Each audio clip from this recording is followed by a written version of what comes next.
ኢትዮ ቢዝነስ ተጀምሯል። በሳምንት 2 ቀናት ወደ እናንተ ይደርሳል። ዛሬም የተለያዩ የቢዝነስ መረጃዎቻችንን ይዘን ወደ እናንተ መተናል። መረጃዎቹን ወደ እናንተ በማድረስም ቃል ኪዳን ታደሰና ጥላሁን አያሌው ከመላ ባልደረቦቻችን ጋር አብረናችሁ እንቆያለን። አብራችሁን ዝለቁ። የኢትዮጵያ አየር መንገድ የተለያዩ ዓለም አቀፍ እውቅናዎችንና ሽልማቶችን እያገኘ ያለ ተቋም ነው። ከሰሞኑም እንግዲህ ኮኔክቲቪቲ አዋርድ የተሰኘ ሽልማት ማግኘቱን ሰምተናል። ይህንንም ሽልማት ኤር ትራንስፖርት ኒውስ ከተሰኘ ተቋም ነው ያገኘው። እንግዲህ ይህንን በማህበራዊ ትስስር ገጹ ላይ አጋርቷል። የኢትዮጵያ አየር መንገድ እንግዲህ በአቪዬሽን ኢንዱስትሪው ትልቅ ሚና እየተጫወተ ይገኛል። ቀደም ብለሽ እንደገለጽሽው ዓለም አቀፍና አህጉራዊ እውቅናዎች እየተበረከቱለት ይገኛሉ። በሀገራችን ግዙፍ ተቋማት መካከልም አንዱ እንደሆነ ይታወቃል። ኢትዮጵያ በታሪኳ ከፍተኛ የተባለውን የቡና ወጪ ንግድ አስመዝግባለች። በዓመቱ ከ3 ቢሊዮን ዶላር በላይ ገቢ ማግኘቷም ተገልጿል። ኢትዮጵያ በተገባደደው የ2018 በጀት ዓመት ከቡና ወጪ ንግድ ለማግኘት ያቀደችውን 3 ቢሊዮን ዶላር ማሳካቷን የግብርና ሚኒስትሩ አቶ አዲሱ አረጋ ናቸው የገለጹት። የግብርና ሚኒስትሩ አቶ አዲሱ አረጋ በማህበራዊ ትስስር ገጻቸው ይፋ እንዳደረጉትም መንግስት ለዘርፉ በሰጠው ትኩረት የቡና ምርትና ምርታማነትን ለማሳደግ በስፋት ስራዎች መሰራታቸውን አመላክተዋል። ባለፈው በጀት ዓመት እንግዲህ ከቡና ወጪ ንግድ 2.6 ቢሊዮን ዶላር መገኘቱን አስታውሰዋል። በዚህም በጀት ለማግኘት የታቀደው 3 ቢሊዮን ዶላር ዓመት ባልሞላው ጊዜ ውስጥ ስለመሳካቱ ነው የገለጹት። በነገራችን ላይ የቡና ወጪ ንግድን ለማሳደግ ሰፋፊ ስራዎች እየተከናወኑ ይገኛሉ። የቀጣይ 10 ዓመታት ፍኖተ ካርታም ተቀርጾ ወደ ስራ ተገብቷል። በቀጣይ 10 ዓመታት ውስጥም የቡና ወጪ ንግድን በእጥፍ በማሳደግ ከዘርፉ ከ6 ቢሊዮን ዶላር በላይ ገቢ ለማግኘት መታቀዱ ይፋ ተደርጓል። አማራ ባንክ በ2018 በጀት ዓመት ከ2 ቢሊዮን ብር በላይ ያልተጣራ ትርፍ ማግኘቱን ይፋ አድርጓል። ባንኩ እንግዲህ በዘንድሮ ዓመት ያገኘው ትርፍ ከአምናው ተመሳሳይ ወቅት ጋር ስናነጻጽረው ከ3 እጥፍ በላይ ትርፍ የተገኘበት እንደሆነ ነው የተገለጸው። ባንኩ በዓመቱ በበርካታ የባንክ መመዘኛዎች ስኬታማ ዓመት እንዳሳለፈ ይፋ አድርጓል። በተለይም ደግሞ በሀብት አሰባሰብና በብድር አቅርቦት፣ በትርፋማነት፣ በተቋማዊ አቅም ግንባታ፣ በደንበኛ አገልግሎት፣ በዲጂታል ባንኪንግና በገበያ ተደራሽነት ስኬታማ እንደነበር ገልጿል። አማራ ባንክ ባለፉት 4 ዓመታት ውስጥ በመላ ሀገሪቱ ከ321 በላይ ቅርንጫፎችን የከፈተ ሲሆን ከ3 ሚሊዮን በላይ ደንበኞችንም ማፍራት ችሏል። ዘምዘም ባንክ በኢትዮጵያ ካፒታል ገበያ ታሪክ ቀዳሚው ከወለድ ነፃ ባንክ መሆን የቻለ ሲሆን ባንኩ የአክሲዮን ምዝገባ ማጽደቂያ ከኢትዮጵያ ካፒታል ገበያ ባለስልጣን በማግኘቱ የመጀመሪያው ሙሉ በሙሉ ከወለድ ነፃ ባንክ መሆን ስለመቻሉ አስታውቋል። የኢትዮጵያን የባንክ ኢንዱስትሪ እንግዲህ የመጀመሪያው ሙሉ ለሙሉ ከወለድ ነፃ ባንክ በመሆን ከዛሬ 5 ዓመት በፊት ገበያውን የተቀላቀለው ዘምዘም ባንክ አክሲዮን ማህበር 6 ሚሊዮን ነባርና አዲስ አክሲዮን በኢትዮጵያ ካፒታል ገበያ ባለስልጣን በይፋ አጽድቋል።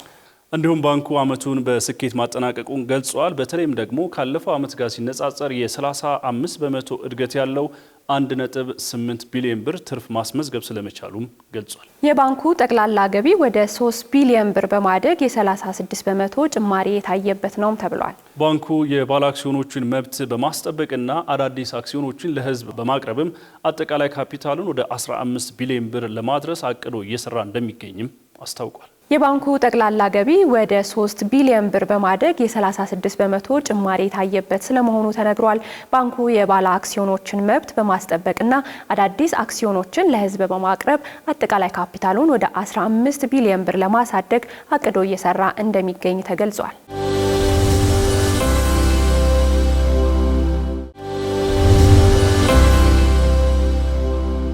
በአሁኑ ወቅት በዓለማችን እየተስፋፉ ከሚገኙ ቢዝነሶች አንዱ የዴሊቨሪ ቢዝነስ ነው። በተለይም ደግሞ በቻይና ሀገር በርካታ ቁጥር ያላቸው ወጣቶች በዴሊቨሪ ቢዝነስ ተሰማርተው ይገኛሉ። ለመሆኑ በቻይና የሚገኙ ወጣቶች ከዴሊቨሪ ቢዝነስ ጋር በተገናኘ ምን ይገጥማቸዋል? በሀገራችን ይህ የቢዝነስ ስርዓትስ እንዴት እየተከናወነ ይገኛል? በሚል ባልደረባችን ቁም ነገር ተስፋዬ ጥንቅር አሰናድቷል፣ እንደሚከተለው ያቀርበዋል። ዛሬ በዓለማችን ውስጥ ቴክኖሎጂ የኑሮ ዘይቤያችንን በፍጥነት እየቀየረ ነው። ከቴክኖሎጂ እድገት ጋር አብሮ እየዘመኑ ካሉ ስራዎች መካከል አንዱ ደግሞ የዴሊቨሪ ኢንዱስትሪ ነው።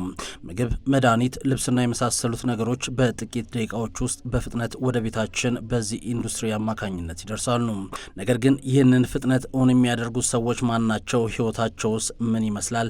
በተለይ በቻይና የሚሰሩ የዴሊቨሪ ሰራተኞች ምን አይነት ህይወት ይኖራቸዋል የሚለውን እንመለከታለን። ከዛ በፊት ግን ስለ ዴሊቨሪ ስራ የተወሰኑ እውነታዎችን እንመልከትም። የዴሊቨሪ ገበያ በፍጥነት እያደገ እንደሆነ ሙን ነው። በዓለም የምግብና የእቃ ዴሊቨሪ ገበያ በቢሊዮኖች ዶላር ይዘውራል። ይህ አሃዝ በየዓመቱ ከፍተኛ እድገትን እያሳየ ነው። በተለይ ከኮቪድ-19 ወረርሽኝ በኋላ ይህ እድገት ይበልጥ ፈጣን ሆኗል። ቻይና በዓለም ትልቁ የዴሊቨሪ ገበያ ናት። ሜቱንና ኤል.ሚ በቀን በሚሊዮኖች የሚቆጠሩ ትዕዛዞችን ይቀበላሉ። በዴሊቨሪ ስራ ላይ ተጽዕኖ እንዳለው የሚነገርለት ጊግ ኢኮኖሚ ሲሆን አብዛኞቹ የዴሊቨሪ ሰራተኞች በጊግ ኢኮኖሚ ውስጥ ይሰራሉ። ብዙ የዴሊቨሪ ሰራተኞች ቋሚ ሰራተኞች ሳይሆኑ በጊግ ኢኮኖሚ ውስጥ ናቸው ማለት ደግሞ ሰራተኞቹ በተቀበሉት ወይም ባደረሱት ትዕዛዝ መሰረት ብቻ ይከፈላቸዋል። ይህም የኢንዱስትሪው አደጋ ተደርጎ በባለሙያዎች ዘንድ ይወሰዳል። አርቲፊሻል ኢንተለጀንስ፣ ጂፒኤስ እና አልጎሪዝም የትዕዛዝ አስተዳደርን እያሻሻሉ ሲሆን ወደፊትም ከፍ ወዳለ ደረጃ መድረሱ አያጠያይቅም። በአንዳንድ ሀገሮች በድሮንና በሮቦት ሳይቀር የዴሊቨሪ አገልግሎት መስጠት ተጀምረዋል። ቻይና የዓለም ትልቁ የኢኮሜርስ ገበያ መገኛ እንደሆነች የዘ ኢኮኖሚክስ መረጃ የሚያሳይ ሲሆን ሜቱንና ኤል.ሚ የመሳሰሉ ኩባንያዎችም በየቀኑ በሚሊዮኖች የሚቆጠሩ ትዕዛዞችን ያስተናግዳሉ። በቻይና ከ10 ሚሊዮን በላይ የሚሆኑ ሰዎች በዴሊቨሪ ስራ ላይ እንደተሰማሩ ጥናቶች ያመለክታሉ። ይህ ቁጥር ከብዙ ሀገሮች አጠቃላይ የስራ ኃይል በላይ እንደሆነም ነው የሚነገረው።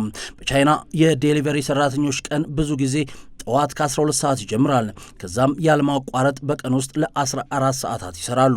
በሞተር ሳይክል ወይም በኤሌክትሪክ ብስክሌት ከአንድ ቦታ ወደ ሌላ በፍጥነት ይንቀሳቀሳሉ። አንድ ሰራተኛ በቀን ከ30 እስከ 80 የሚደርሱ ትዕዛዞችን ሊቀበልና ሊያደርስ ይችላል። ገቢያቸው ባደረሱት ትዕዛዝ ብዛት ላይ ስለሚመሰረትም ፍጥነት ለእነርሱ ትልቅ ጫና ነው። ምክንያቱም በፈጠኑ ቁጥር ገቢያቸውም በዛው ልክ ይጨምራልና። ዴሊቨሪ አፕሊኬሽኖች የሚጠቀሙት አልጎሪዝም ሰራተኞቹን እጅግ ከፍ ያለ ጭንቀት ውስጥም ያስገባቸዋል። በቻይና ያሉ የዴሊቨሪ ሰራተኞች ስራ እስኪቀበሉ ስልካቸውን ሳያርፉ ሲነካኩ መመልከት ለሀገሪቱ ነዋሪዎች የተለመደ ነገር ነው። ለእንግዳ ሰዎች ግን ምን እያደረጉ ነው የሚያስብል ተግባር ነው። በቻይና ያሉ የዴሊቨሪ ሰራተኞች ስልካቸውን ቶሎ ቶሎ የሚነኩት የሚላከውን ትዕዛዝ በፍጥነት ለመቀበል ነው። ካልሆነ ግን በስራው የመቆየት እድላቸው የጠበበ ይሆናል። ብዙ ጊዜ የታዘዘ ምግብ 30 ደቂቃ ውስጥ ካልደረሰ ቅጣት ሊኖር ይችላል። ይህም ብዙዎቹ የዴሊቨሪ ሰራተኞች ቀይ መብራት እንዲያልፉ በአደገኛ ፍጥነት እንዲነዱ ያደርጋቸዋል። እንደ ዓለም አቀፍ ሪፖርቶች ከሆነ በቻይና በየዓመቱ በሺዎች የሚቆጠሩ የዴሊቨሪ ሰራተኞች ለትራፊክ አደጋ የሚጋለጡ ሲሆን አንዳንዶቹ ሕይወታቸውን እስከ ማጣትም ይደርሳሉ። የሚያሳዝነው ግን አደጋው በአብዛኛው ከስራ ጫና ጋር የተያያዘ መሆኑ ነው። ይህ ጉዳይ በቻይና ብቻ አይደለም። በኢንዲያ፣ በዩናይትድ ስቴትስ እንዲሁም በብራዚል ያሉ ሀገሮችም ተመሳሳይ ችግሮች ይታዩባቸዋል። ኡበር ኢትስ፣ ዶርዳሽ እና እንደ ዞማቶ ያሉ መድረኮች የጊግ ኢኮኖሚ አካል ሆነዋል። በዓለም 200 ሚሊዮን በላይ ሰዎች በጊግ ኢኮኖሚ ውስጥ እንደሚሰሩ ይገመታል። ጊግ ኢኮኖሚ ማለት ቋሚ የስራ ውል ሳይኖር በተግባር ስራ መስራት እንደማለት ነው። ይህ ለኩባንያዎች ጠቃሚ ቢሆንም ለሰራተኞች የጤና መድህን፣ የአደጋ ዋስትና ወይም የጡረታ ጥቅም እንዳይኖር ያደርጋል። ብዙ የዴሊቨሪ ሰራተኞች እኛ በአፕ እንተዳደራለን፣ አለቃችን ሰው አይደለም አልጎሪዝም ነው ሲሉ ይሰማሉ። ነገር ግን የጊግ ኢኮኖሚ ሰራተኛው ላይ የራሱ የሆነ አደጋ እንዳለው ባለሙያዎች ይናገራሉ። የዴሊቨሪ ስራ ለብዙ ሰዎች ፈጣን የገቢ ምንጭ ሆኗል። በቻይና ከገጠር ወደ ከተማ የሚመጡ ወጣቶች ይህንን ስራ ይመርጣሉ። ትምህርት ብዙ አያስፈልገውም። ስልክና ኢንተርኔት እንዲሁም ብስክሌት ብቻ በቂ ሊሆን ይችላል። የወደፊቱ ጥያቄ ግን ይህ ነው። ቴክኖሎጂ ሰውን ሊያገለግል ነው ወይስ ሰው ቴክኖሎጂን የሚለው? የዴሊቨሪ ሰራተኞች ጉዳይ ይህንን ጥያቄ በግልጽ ያሳያል። በሀገራችንም የዴሊቨሪ ስራ ከቅርብ ጊዜ ወዲህ እየተለመደና እየተስፋፋ እንዳለ እየተመለከትን ነው። ግን ኢንዱስትሪው እንደሚፈለገው አልተስፋፋም። ጥንቃቄ ተደርጎ ከታሰበበት ለብዙዎች የገቢ ምንጭ የመሆን እድል ያለው የስራ ዘርፍ ነው። በመጨረሻም እኛ ያዘዝነው ምግባችን በ15 ደቂቃ ሲደርስ ደስ ይለናል። ነገር ግን ያንን ፍጥነት ማን በምን ዋጋ እየከፈለ እንዳለ መጠየቅ አለብን። ምናልባትም ቀጣዩ ጊዜ ዴሊቨሪ ሲደርሶ ምግቡን ብቻ ይመልከቱ፣ ከጀርባ ያለው ሰውን ያስቡ። በፀሐይ በዝናብ በተጨናነቀ ትራፊክ ውስጥ ውስጥ ትዕዛዙን ሰዓቱን ጠብቆ ለማድረስ እየተሯሯጠ ያለ ሰራተኛን መመልከት ተገቢ ነው። የዘመናችን ፍጥነት አስደናቂ ነው፣ ግን ከፍጥነት በላይ ሰብአዊነት መኖሩን መርሳት የለብንም። ምክንያቱም በመጨረሻ ሁሉም ቴክኖሎጂ ለሰው ነው፣ ሰው ለቴክኖሎጂ እንዳልተፈጠረ ልብ ልንል ይገባል።